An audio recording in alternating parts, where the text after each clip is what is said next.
Welcome to our channel. Today we how to connect with Kajabi, beginner guide step by step clearly. To get started with connecting Kajabi, first, visit the Kajabi website. Create an account if you don't already have one.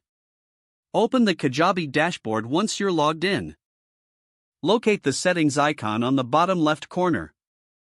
Click on the settings icon to open the settings menu. From the settings menu, select the integrations tab. In the Integrations section, look for the Connect New Service button. Click on the Connect New Service button to begin connecting your preferred service. Choose the service you want to connect with Kajabi from the list provided. Follow the prompts to authenticate your account for that service. Once authenticated, return to the Integrations page. Make sure that the service shows as connected. Now, navigate to the Products section on the left sidebar. Select the product you want to work with in Kajabi. Inside your product settings, look for integration options.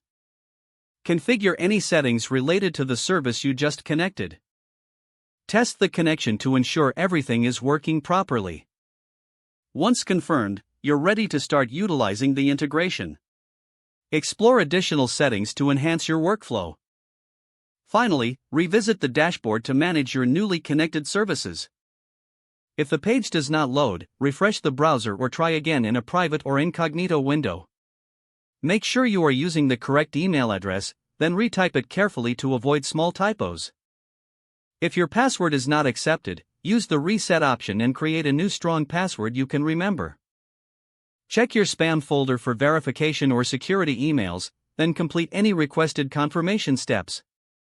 Enable two-factor authentication if available to improve account security and reduce unauthorized access risk.